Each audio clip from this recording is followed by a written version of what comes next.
গতকাল থেকে আসিফ মাহমুদ সজীব ভুঁইয়ার একটি ভিডিও অনলাইনে ভাইরাল হয়েছে, যাতে দেখা যায় যে এনসিপি নেতাদের সাথে সরকারের উপদেষ্টা ছাত্র উপদেষ্টা আসিফ মাহমুদ সজীব ভুঁইয়া একটা রেস্টুরেন্টে, যেখান থেকে তিনি মিটিং করে বেরিয়ে যান।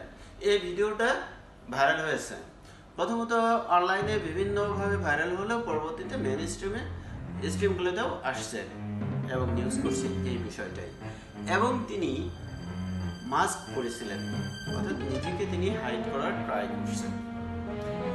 তিনি একজন সরকারের উপদেষ্টা হিসাবে তিনি মিটিং করতেই পারেন, বাট তিনি কেন নিজেকে হাইড করে মিটিং করার ট্রাই করছেন বিষয়টি অত্যন্ত গুরুত্বপূর্ণ।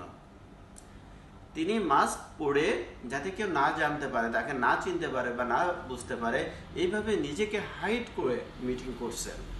এর আগে আমরা জানি যে অফিসিয়াল কার্যক্রমের শেষে, যেটা সার্জিস আলম বা অন্যরা বলছেন যে তারা উপদেষ্টার সহ ওনারা বসে আড্ডা দেন বা কথা বলেন, মিটিং করেন। তো যেহেতু তাদের অফিসিয়াল ওয়ার্কের বাইরে যখন তারা বন্ধু বান্ধব একসাথে বসে আড্ডা দেয়, সেই জায়গা দাঁড়িয়ে কেন তাদেরকে অফিসিয়ালি এনসিপি নেতাদের ডেকে একটা হোটেলে মিটিং করা লাগছে, এবং সেই মিটিংয়ে কি কি কথা হয়েছে এবং কেন এই উপদেষ্টা তার নিজেকে হাইড করার ট্রাই করছেন বা মাস্ক পরে কথা বলছেন, মাস্ক পরে সেখানে অ্যাটেন্ড করছেন, বিষয়টি একেবারে হালকাভাবে নেওয়ার কোনো সুযোগ নাই। এর আগে বিএনপি বারবার এই দুই ছাত্র উপদেষ্টা আসিফ মাহমুদ সজীব ভুঁইয়া এবং মাহফুজ আলম, এই দুই ছাত্র উপদেষ্টার পদত্যাগ দাবি করে আসছেন। তার একটা মাত্র কারণ যে তারা অন্য একটি দল এনসিপির সাথে তারা যুক্ত, বা এনসিপিকে তারা বিভিন্ন ধরনের সুযোগ সুবিধা দিচ্ছে।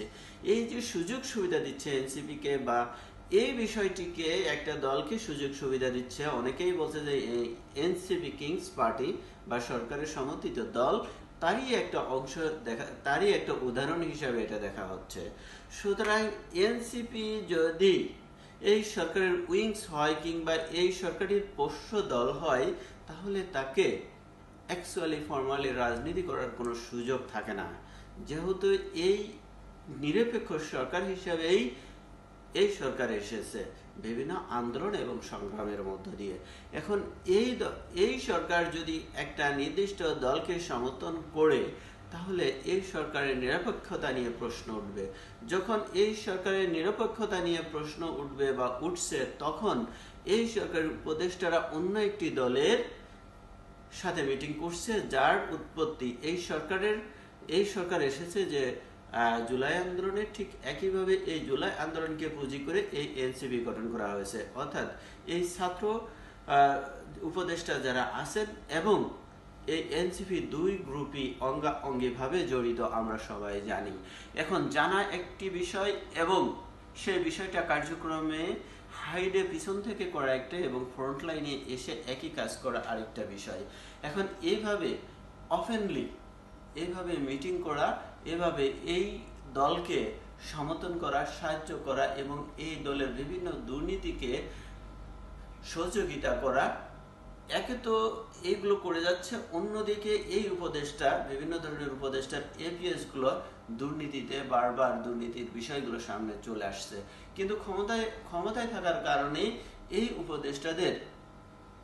উপদেষ্টাদের এপিএসদের বিভিন্ন বিষয়ে আসলেও এদের নিউজগুলো আসছে না, কেননা তাদের হাতে ক্ষমতা আছে। ক্ষমতা হয়তো চলে গেলে এই বিষয়গুলো সামনে আসবে। একই সাথে এই এনসিপি তাদের শক্তি ব্যবহার করে, সরকারের শক্তি ব্যবহার করে বিভিন্ন ধরনের দুর্নীতি করে যাচ্ছে। অর্থাৎ দুই গ্রুপই এই যে সরকার তার উপদেষ্টা বা এই সরকারের উপদেষ্টাগুলো তার যে সহযোগী যারা আছে, এপিএস সহ অন্যরা আছে, তাদের মাধ্যমে দুর্নীতি করছে।